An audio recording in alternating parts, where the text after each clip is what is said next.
कौन रोकेगा उसे जो राष्ट्र हित में था सदा, कौन रोकेगा उसे जो मात्र हित में था सदा।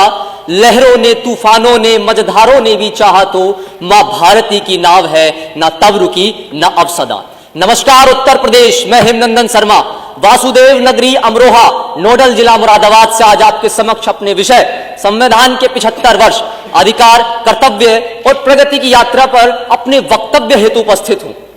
माननीय अध्यक्ष महोदय, एक वो समय था जब मेरे देश की 80% जनसंख्या बिना पढ़ी लिखी थी, और एक आज का समय है जब मेरे देश के प्रत्येक घर में जन्मे बच्चे के माता पिता उसको डॉक्टर, इंजीनियर, प्रोफेसर बनाने का स्वप्न देखते हैं। एक वो समय था जब मेरे देश की महिलाओं का जीवन घूंघट के पीछे निकल जाता था, और एक आज का समय है जब मेरे देश की महिलाओं की भागीदारी प्रत्येक क्षेत्र में देखी जाती है।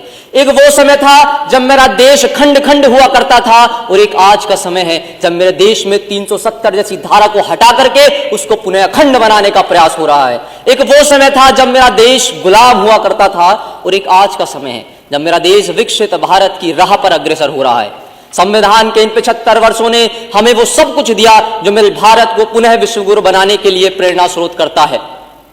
मेरा देश को विकसित राष्ट्र बनाने के लिए जो महत्वपूर्ण कदम उठाए जाने चाहिए थे वो भरपूर उठाए गए।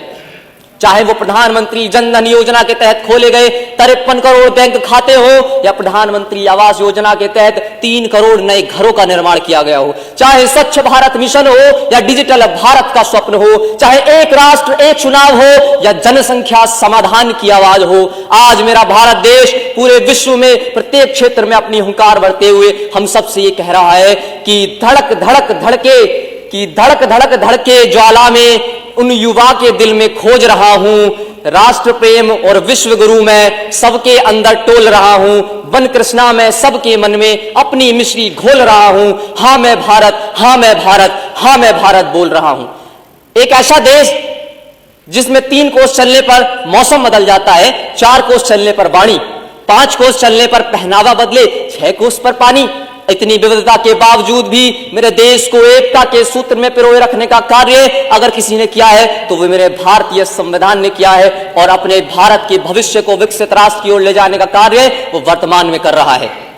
इसमें निहित मौलिक कर्तव्य हमें प्रेरणा देते हैं कि हम जिए तो इस राष्ट्र के लिए जिए। इसमें निहित मौलिक अधिकार हमें विश्वास दिलाते हैं कि हम इस भारत के विकसित राष्ट्र की ओर बढ़ते हुए कदम में अपना महत्वपूर्ण योगदान दें। अंततः अपने भावों को समेटते हुए 4 पंक्तियों में अपने वक्तव्य को विराम दूंगा कि तन समर्पित, मन समर्पित और यह जीवन समर्पित, चाहता हूं मातृभू तुझे कुछ और भी दूं, तुझे कुछ और भी दूं। जय हिंद, जय संविधान, जय मां भारती।